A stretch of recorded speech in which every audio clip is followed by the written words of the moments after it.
Hi, hello everyone. Welcome to the CA Group Study channel. Today we'll be covering another essay, that is essay 610, and which talks about using the work of internal auditor. And we'll be covering this with the help of study material. So without wasting any time, let's start with the video. सो जैसे कि ये ऐसे बात करता है about using the work of internal auditors. तो सबसे पहले हम ये समझ लेते हैं कि इंटरनल ऑडिट फंक्शन क्या होता है। तो इंटरनल ऑडिट का स्कोप क्या है और इंटरनल ऑडिटर कौन कौन अपॉइंट हो सकता है। तो पहले थोड़ी बेसिक चीज़ें कवर करते हैं। तो सबसे पहले we'll talk about as per the study material only the definition of internal audit function. अब हर एंटिटी में अलग अलग डिपार्टमेंट्स होते हैं, तो उसमें से एक डिपार्टमेंट होता है इंटरनल ऑडिट डिपार्टमेंट। अब वो इंटरनल ऑडिट डिपार्टमेंट जो है उनका क्या फंक्शन होता है, that we will study in this particular portion. तो ये बात करता है about a function of an entity that performs assurance and consulting activities which are designed to evaluate and improve the effectiveness of entities governance, risk management and internal control processes।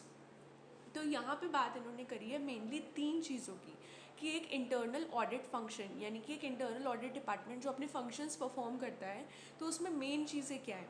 तो सबसे पहली बात, ये जो एंटिटी है ये perform करती है function not only relating to giving assurance but also about the consulting activities, right.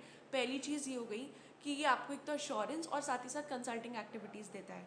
It is designed, ये एक्टिविटीज़ डिज़ाइन करी जाती हैं to evaluate and improve the effectiveness of entities governance, कि एंटिटी का जो गवर्नेंस स्ट्रक्चर है उसके अंदर इफेक्टिवनेस लाने के लिए इंटरनल ऑडिट का जो ये पूरा डिपार्टमेंट है ये फंक्शंस परफॉर्म किए जाते हैं। दूसरा है रिस्क मैनेजमेंट। रिस्क मैनेजमेंट के फंक्शन परफॉर्म किए जाते हैं रिस्क असेस करने के लिए, वैल्यूएट करने के लिए। And lastly is internal control processes. तो जो आपके इंटरनल कंट्रोल के प्रोसेसेस हैं, जैसे कि इंटरनल कंट्रोल सबसे पहले डिटरमाइन आइडेंटिफाई किया जाता है, उसमें क्या रिस्क है वो देखा जाता है, रिव्यू किया जाता है। तो ये सब चीज़ें we are going to talk about. तो इन्होंने इसको मेनली तीन फंक्शंस में डिस्ट्रीब्यूट करा है, जिसमें से पहला फंक्शन क्या है कि आपको क्या करना है, इफेक्टिवनेस को इम्प्रूव करना है ऑफ द एंटिटीज़ गवर्नेंस। दूसरा होता है रिस्क मैनेज करना है और तीसरा इंटरनल कंट्रोल प्रोसेसेस को देखना। ठीक है, तो हम सबसे पहले शुरू करते हैं इन्हीं तीन एक्टिविटीज़ से। तो सबसे पहला जैसे कि लिखा है activities relating to governance. The internal audit function में assess the governance process in its accomplishment of objectives on ethics, values, performance management, accountability, communicating the risk, control information and so on. तो internal audit function में एक function ये है सबसे पहला कि assess किया जाता है, देखा जाता है कि गवर्नेंस का क्या प्रोसेस है इन इट्स अकम्पलिशमेंट ऑफ ऑब्जेक्टिव्स, यानी कि एक एंटिटी जब भी अपने ऑब्जेक्टिव्स अटेन कर रही होती है तो किस तरीके का गवर्नेंस स्ट्रक्चर है, क्या गवर्नेंस प्रोसेस है। सेकेंड आता है रिस्क मैनेजमेंट। तो जो इंटरनल ऑडिट फंक्शन है इनका मतलब एक इंटरनल ऑडिट डिपार्टमेंट यही तो फंक्शन परफॉर्म करता है, वो असिस्ट करता है एंटिटी को। असिस्ट मतलब यहाँ पे हेल्प करता है एंटिटी को by identifying and evaluating significant exposures to risk. क्या क्या सिग्निफिकेंट रिस्क आ सकते हैं, क्या क्या एक्सपोजर्स हैं टूवर्ड्स रिस्क, ये देखने के लिए। And contributing to the improvement of risk management. तो सबसे पहला तो प्रोसेस यही है ना कि आपको सबसे पहले रिस्क को आइडेंटिफाई करना है, उसके बाद what will be doing is improving the management of risk. All right, next हमारे पास आता है activities which are related to internal control. अच्छा, ये एक स्पेसिफिक क्वेश्चन फॉर्म हो सकता है, so you can mark it as an important question in the module कि जो आपकी एक्टिविटीज़ है which are related to internal control, या हमें अलग से इसमें 4 पॉइंट्स बताने हैं। So these are the activities which are related to internal control, जिसमें हमारा पहला पार्ट आता है इवैल्यूएशन ऑफ इंटरनल कंट्रोल। तो अगर कोई भी function which is perform by the entity which is perform by the internal audit department, तो उनका जो फंक्शन इंटरनल कंट्रोल के टुवर्ड्स होगा, तो सबसे पहले तो यही होगा ना कि आप आइडेंटिफाई करो कि इंटरनल कंट्रोल है क्या, कैसे चल रहा है। सो सबसे पहले हम देखेंगे इवैल्यूएशन ऑफ इंटरनल कंट्रोल। तो इसमें लिखा है the internal audit function may be assigned specific responsibility for reviewing the control, evaluating the operation and recommending improvements thereto. In doing so, the internal audit function will provide assurance on the control। तो सबसे पहली चीज़ इसमें हो गई, आपको evaluate करना है internal control को, उसको रिव्यू करना है, उसको चेक करना है। तो सबसे पहला पार्ट मतलब सबसे पहला जो स्टेप है वो यही होगा। ठीक है, नेक्स्ट स्टेप आपका आता है examination of financial and operating information. फिर नेक्स्टली आप क्या करोगे, आप एग्जामिन करोगे फाइनेंशियल एक्टिविटी ही नहीं, साथ ही साथ ऑपरेशनल एक्टिविटी, यानी कि ऑपरेशनल एंड फाइनेंशियल दोनों इन्फॉर्मेशन को आपको एग्जामिनेशन करना है. So it may be assign to review the means which are use to identify, recognize, measure, clarify, and report the financial and operating information and to make specific inquiry into the individual items. Next आता है आपके पास review of operating activities. First 2 points तो आपके basically evaluation वाले या checking वाले थे. थर्ड पॉइंट आपके पास आता है अबाउट रिव्यू. अब आप रिव्यू करोगे ऑपरेटिंग एक्टिविटीज़ को. So internal audit function may be assigned to review the economy, efficiency and effectiveness of operating activities including the non-financial activities also. तो आप साथ ही साथ non-financial activities, operating activities को review करते हो इसमें, ठीक है, उसकी इकोनॉमी, एफिशिएंसी, इफेक्टिवनेस, इस सब को. नेक्स्ट आते हैं review of compliance with laws and regulations. आप रिव्यू करोगे, चेक करोगे कि क्या लॉज एंड रेगुलेशंस को कंप्लाई किया जा रहा है या फिर नहीं किया जा रहा है by the internal audit department. ये सब आपको चेक करना है. सो इंटरनल ऑडिट फंक्शन में भी assign to review the compliance with laws and regulations. क्या लॉज एंड रेगुलेशंस के साथ आप कंप्लाई कर रहे हो and with the management policies, directives and other internal requirements.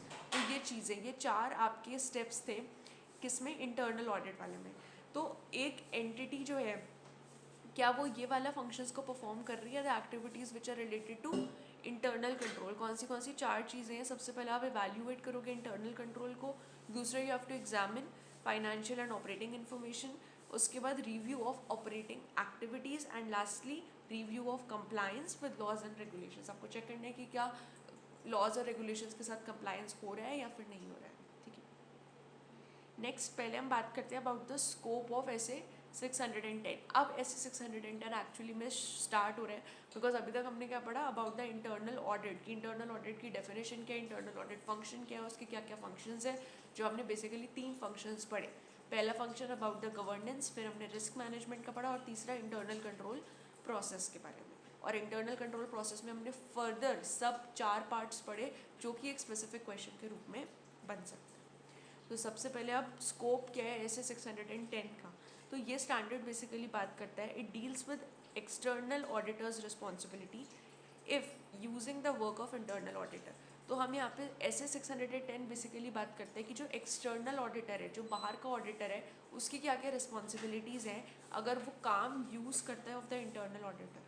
सो हमारे स्कोप में जो सबसे पहला पॉइंट है, that talks about using the work of internal audit function in obtaining the audit evidence. कि जो एक्सटर्नल ऑडिटर है वो क्या करता है, एक्सटर्नल ऑडिटर यूज़ करता है the work of internal audit function in obtaining the audit evidence. Audit evidence को ऑब्टेन करने के लिए एक्सटर्नल ऑडिटर इंटरनल ऑडिटर के काम को यूज़ करता है. पहला पॉइंट, मतलब ये पहला जो स्कोप है which is covered in this standard. Next आपका आता है using internal auditors directly to provide direct assistance under the direction, supervision and review of external auditor. तो नेक्स्ट पॉइंट बात करता है कि ऐसे 610 इस स्कोप को भी कवर कर रहा है कि आप इंटरनल ऑडिटर को डायरेक्टली यूज़ कर सकते हो. आप डायरेक्टली इंटरनल ऑडिटर से कह सकते हो कि आपको डायरेक्ट असिस्टेंस की ज़रूरत है, आपको डायरेक्ट हेल्प की ज़रूरत है ऑफ द इंटरनल ऑडिटर. ठीक है, और जो डायरेक्शन, सुपरविजन, रिव्यू रहेगा वो एक्सटर्नल ऑडिटर का रहेगा. So using the internal auditors to provide direct assistance under the direction, supervision and review of external auditor. जो जिम्मेदारी है पूरी की पूरी उस ऑडिट की, वो एक्सटर्नल ऑडिटर की ही होने वाली है. भले ही external auditor will use the work of internal auditor, भले ही external auditor will take the direct assistance of the internal auditor, still the whole responsibility will be of external auditor even if he is relying on the work of internal auditor. So this is all about the scope. तो हम इसमें क्या पढ़ने वाले हैं, क्या overview है इस स्टैंडर्ड का, वो मैंने बताया. कि ओवरव्यू क्या है कि हम इसमें पढ़ेंगे कि एक तो इंटरनल ऑडिटर के काम को यूज़ किया जाएगा ताकि आप ऑडिट एविडेंस को ऑब्टेन कर सको, और दूसरा आप इंटरनल ऑडिटर को डायरेक्टली आप उससे डायरेक्ट असिस्टेंस ले सकते हो. ठीक है, डायरेक्ट असिस्टेंस ले सकते हो जिसमें जो डायरेक्शन, सुपरविजन है वो आपका एज एन एक्सटर्नल ऑडिटर का होगा. राइट, तो अब हम आगे बढ़ते हैं इसमें.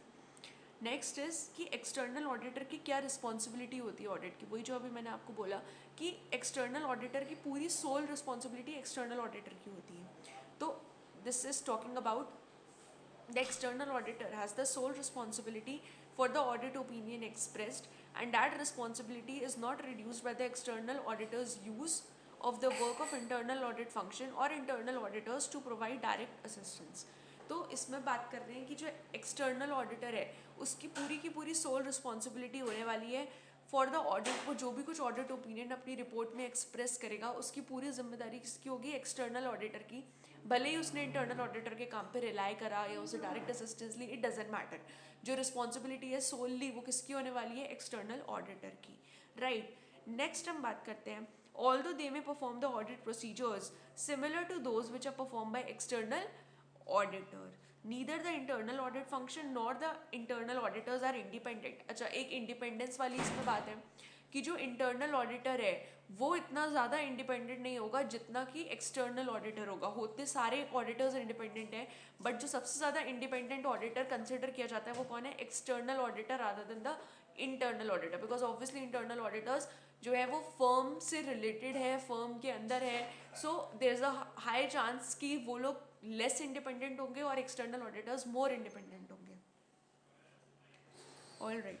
Next we are going to talk about objectives of external auditor where the entity has internal audit function.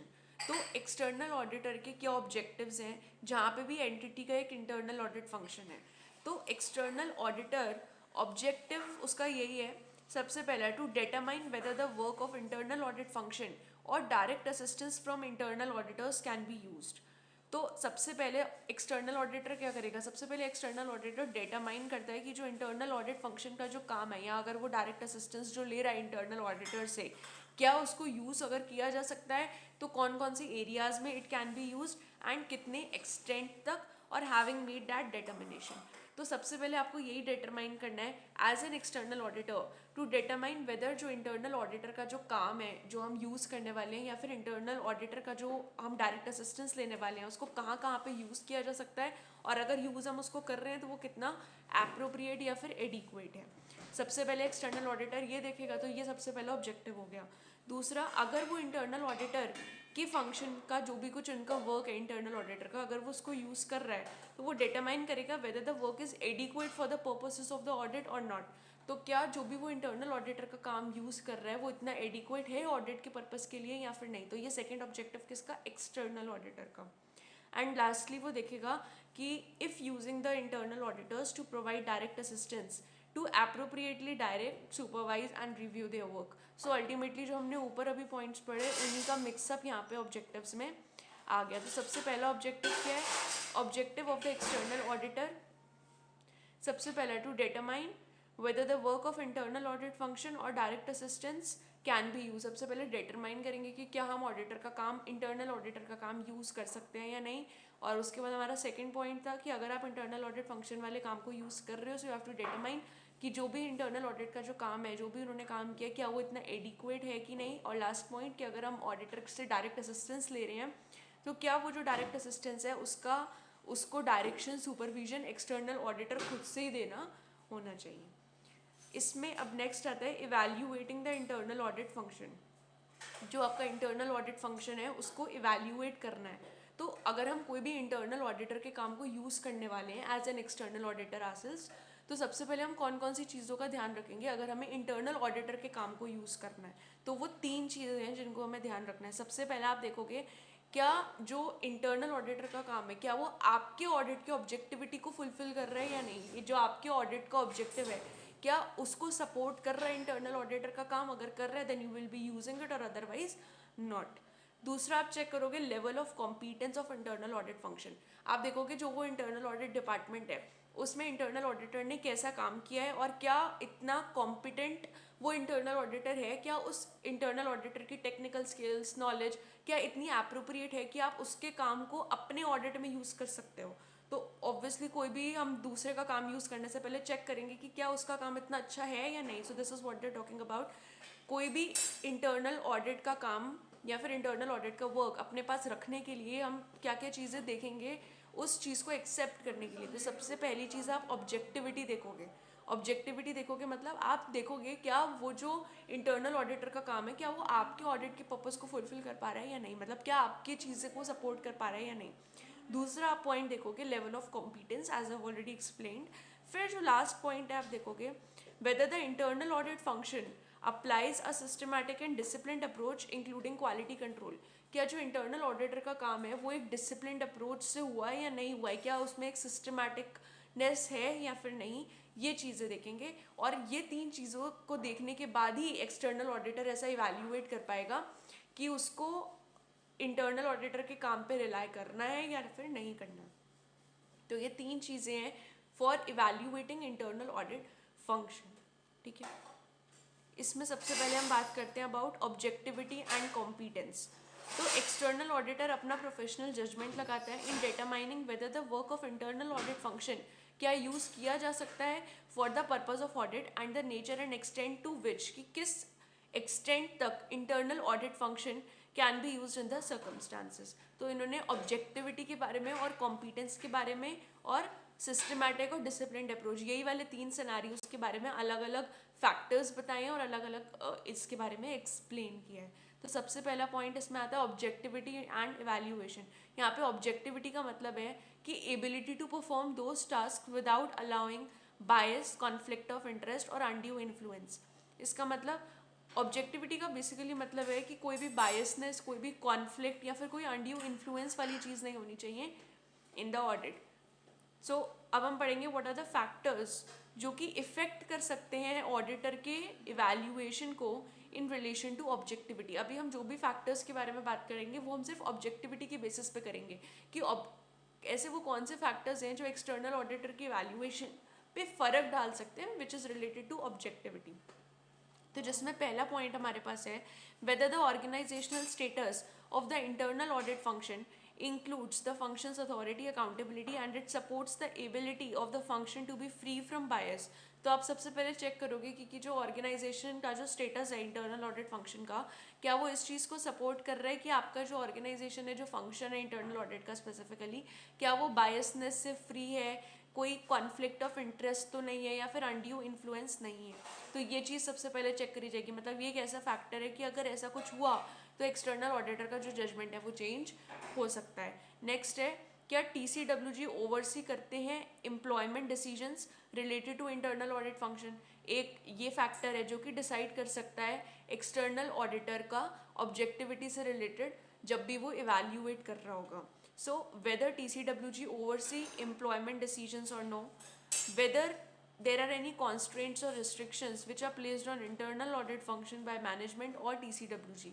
तो इसमें चेक करोगे आप एज एन एक्सटर्नल ऑडिटर, मतलब ये वन ऑफ द फैक्टर है कि क्या कोई कॉन्स्ट्रेंट, कोई रेस्ट्रिक्शन तो नहीं है which is on the internal audit function.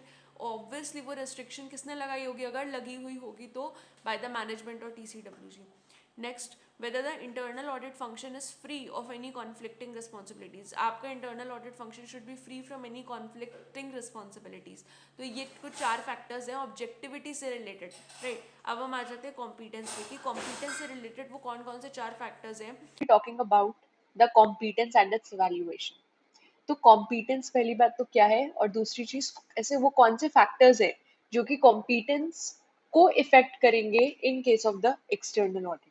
तो सबसे पहले competence of the internal audit function refers to the attainment and maintenance of knowledge and skills of the function as a whole at the level required to enable assigned tasks to be performed diligently। तो competence का यही है कि जो आपका internal auditor है उसके पास कितनी कॉम्पिटेंसी और कितने स्किल्स हैं। तो पहले इन फैक्टर्स को डिस्कस करते हैं। Factors that may affect external auditors determination in relation to the competence will include the following। First is, क्या internal audit function is adequately and appropriately resourced relative to the size of entity। क्या जो internal auditor है क्या उसके पास अच्छे खासे resources for the performance of the function है या नहीं। तो सबसे पहली चीज हम क्या इसमें चेक करने वाले हैं about the resources। नेक्स्ट चीज आती है whether क्या एस्टैब्लिश करी गई हैं policies for hiring, training, selection and assigning the internal auditors to the internal audit engagements। Next आप चेक करोगे क्या इंटरनल ऑडिटर्स के पास है adequate technical training and proficiency in auditing. तो ये वाली कॉम्पिटेंस के फैक्टर्स हैं जो आप उसकी कॉम्पिटेंस के लिए चेक करोगे। नेक्स्ट आता है whether the internal auditor possesses the required knowledge relating to entities financial reporting। क्या फाइनेंशियल रिपोर्टिंग के रिगार्डिंग और एप्लीकेबल FRF या लॉस के रिगार्डिंग आपके पास एक अच्छी खासी नॉलेज इस बारे में है या नहीं है, ये चेक करा जाएगा।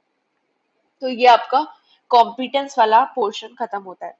एक इसमें जो एमसीक्यू या फिर ट्रू फॉल्स फॉर्म अप हो सकता है, वो लाइन है about objectivity and competence may be viewed as a continuum. इसका मतलब सिर्फ ऑब्जेक्टिविटी होना और कॉम्पिटेंस ना होना, so this thing won't work. दोनों चीजों को hand in hand move on करना है। सो ऑब्जेक्टिविटी एंड कॉम्पिटेंस, ये दोनों चीजें आपकी हैंड इन हैंड मूव करनी चाहिए। So it is written like objectivity and competence may be viewed as a continuum. The more the internal auditor functions, organizational status, and the relevant policies and procedures adequately support the objectivity, and the higher the level of competence, more likely external auditor may make use of the work of the function in more areas. तो दोनों ही चीजों का ज्यादा होना important है। Competence भी अच्छी होनी चाहिए और ऑब्जेक्टिविटी भी सपोर्ट करनी चाहिए आपके ऑडिट को। So both the things are important. दोनों चीजें यहाँ पे इक्वली इंपॉर्टेंट है।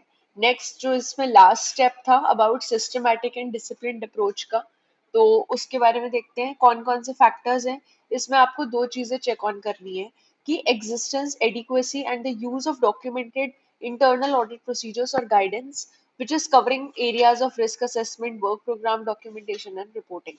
तो इसमें आप चेक करोगे क्या existence, adequacy and the use of documented internal audit procedures or guidance which is covering the risk assessment.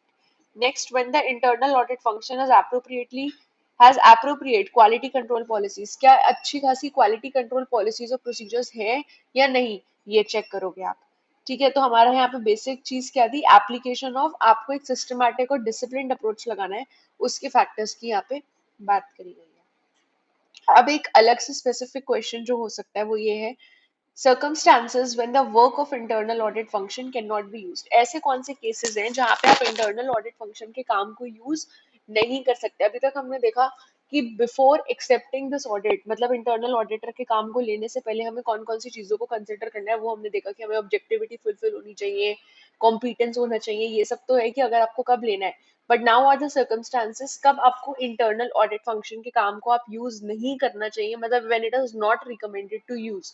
तो उसमें हमारे पास सबसे पहला पॉइंट है कि the function lacks sufficient competence. वही वाली चीज को उन्होंने डिसएडवांटेज में बोल दिया यहाँ पे कि अगर फंक्शन में सफिशिएंट कॉम्पिटेंस नहीं है, अगर इतना कॉम्पिटेंटली वर्क नहीं किया गया है, तो हमें उस काम को यूज नहीं करना है। नेक्स्ट, फंक्शन का जो ऑर्गेनाइजेशनल स्टेटस है या जो आपकी रेलेवेंट पॉलिसीज और प्रोसीजर्स है, अगर वो एडिक्वेटली सपोर्ट नहीं कर रही है ऑब्जेक्टिविटी को, तो भी आपको यूज नहीं करना चाहिए इंटरनल ऑडिट फंक्शन के काम को। वही वाली चीज यहाँ पे रिपीट हो गई। And lastly it is again वही आपका disciplined approach and systematic approach, कि अगर आपका फंक्शन ये अप्रोच को फॉलो नहीं कर रहा है, then you should not use internal auditor का काम, या फिर आप इंटरनल ऑडिटर से डायरेक्ट असिस्टेंस भी मत लो if these are the cases, if these are the circumstances.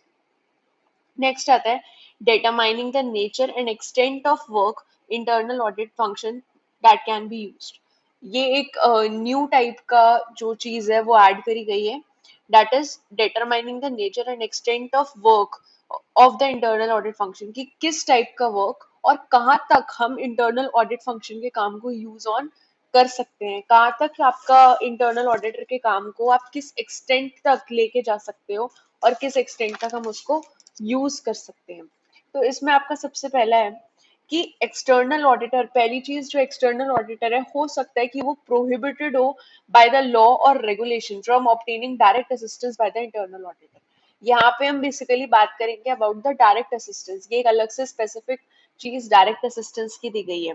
ठीक है, नाउ इट इज रिटन जैसे कि in other words, once the external auditor has determined that the work of internal audit function can be used for the purpose of audit, a first consideration is whether the planned nature and scope of the work of internal audit function जो कि perform किया गया है।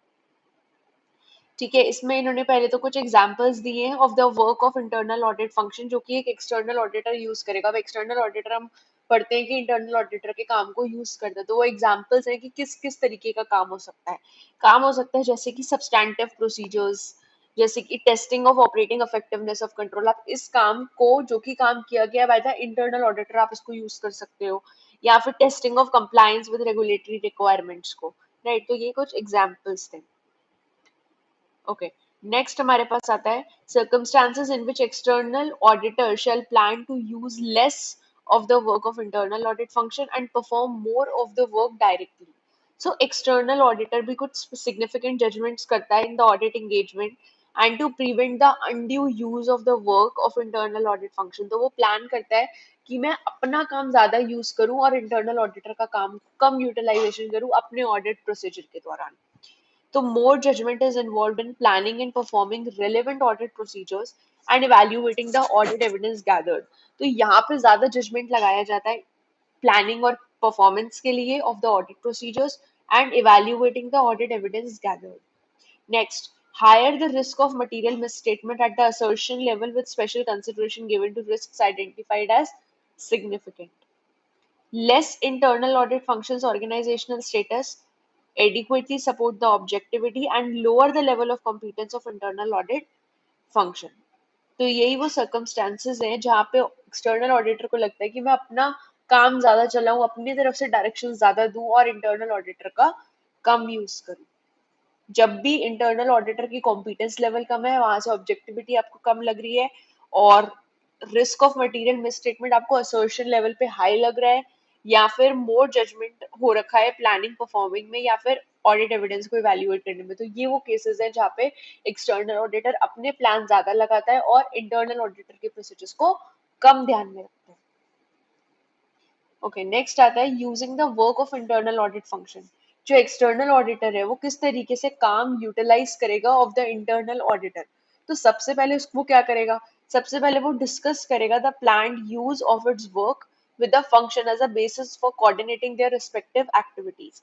तो सबसे पहले external auditor discuss करता है इंटरनल ऑडिटर डिपार्टमेंट के साथ, पूरे डिपार्टमेंट के साथ या फिर इंटरनल ऑडिटर के साथ कि क्या उनका स्कोप है काम का, किस तरीके से उनका काम किया जाता है. तो सबसे पहला पार्ट हो गया आपका डिस्कशन. नेक्स्ट आता है वो रिपोर्ट्स को रीड करेगा of the internal audit function, जो कि ऑब्वियसली काम से रिलेटेड है, of the that the internal auditor plans to use to obtain an understanding nature and extent of the audit procedures. तो नेक्स्ट ऑडिटर क्या करेगा, एक्सटर्नल ऑडिटर वो read करेगा रिपोर्ट्स ताकि वो समझ पाए कि नेचर और एक्सटेंट इंटरनल ऑडिटर के प्रोसीजर्स का किस तरीके का है.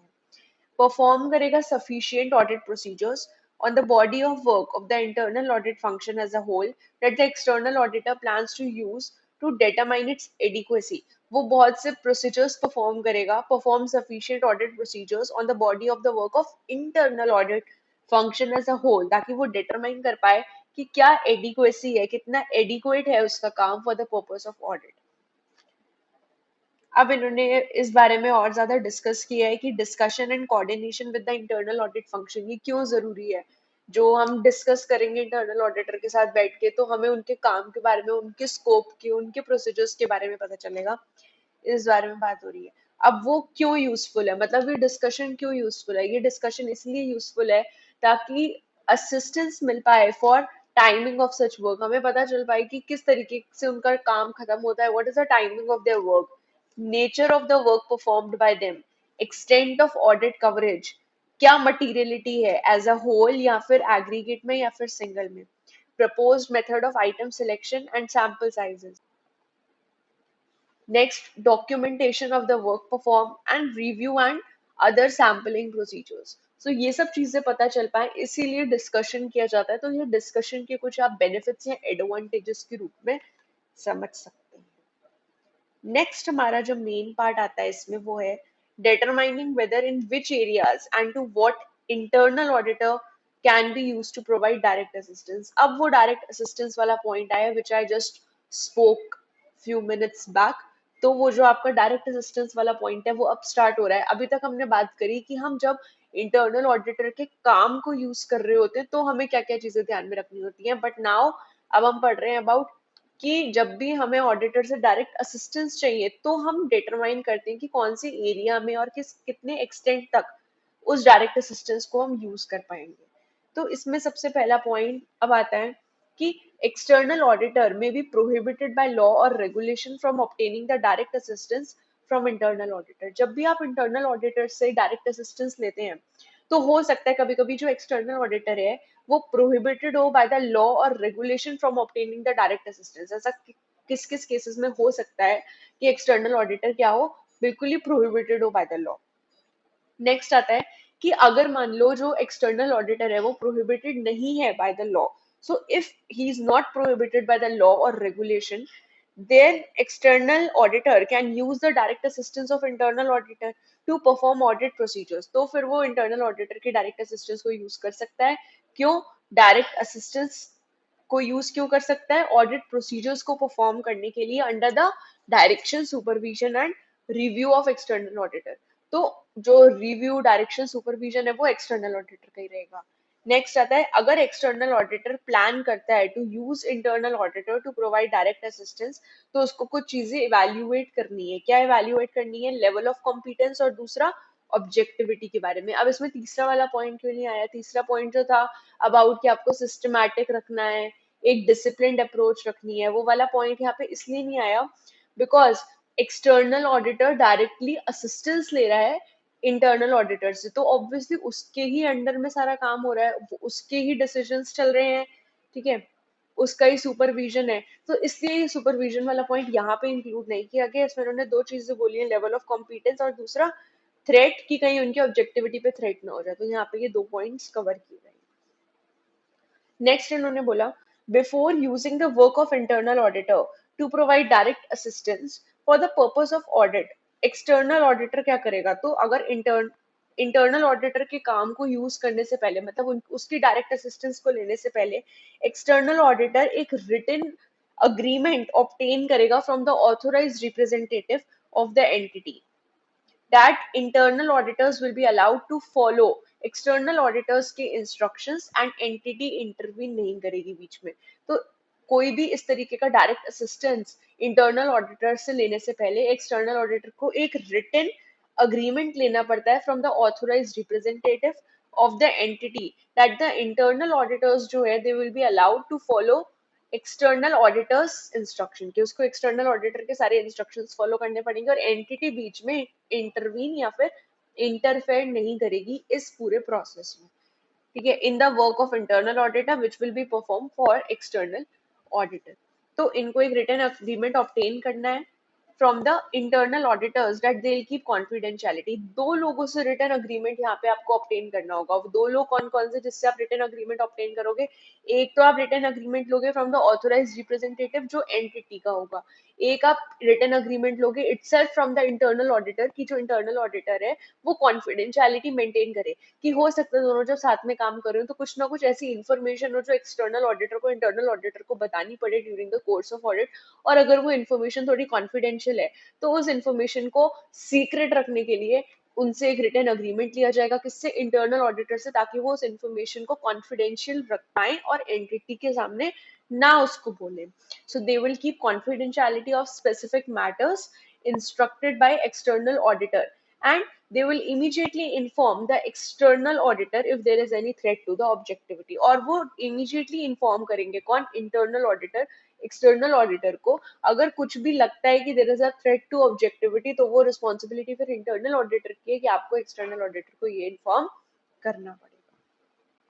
एक्सटर्नल ऑडिटर जो है वो यूज नहीं करेगा इंटरनल ऑडिटर का कोई भी काम to provide direct assistance to perform the procedures, ऐसी चीजें जहाँ पे सिग्निफिकेंट जजमेंट्स इन्वॉल्व हो, where it relates to areas where the risk of material, जहाँ पे भी आपका risk of material misstatement high होगा, तो वो वाले केसेस में हम इंटरनल ऑडिटर की डायरेक्ट असिस्टेंस को नहीं लेंगे. If it relates to the work with which internal auditors were involve to execute और रिपोर्ट टू द मैनेजमेंट, जहाँ पे सारा काम ही अगर इंटरनल ऑडिटर के ऊपर है कि वही एग्जीक्यूट कर रहा है, वही रिपोर्ट कर रहा है, तो यहाँ पे एक सेल्फ रिव्यू थ्रेट आ जाता है जो चैप्टर 11 में डिस्कस्ड है.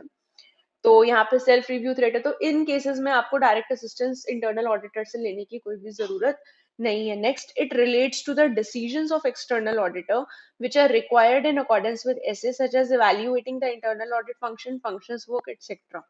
तो if it relates to decisions of external auditor which are required in accordance with the SA, तो ये वो पॉइंट्स हैं जहाँ पे एक्सटर्नल ऑडिटर डायरेक्ट असिस्टेंस नहीं लेगा फ्रॉम द इंटरनल ऑडिटर.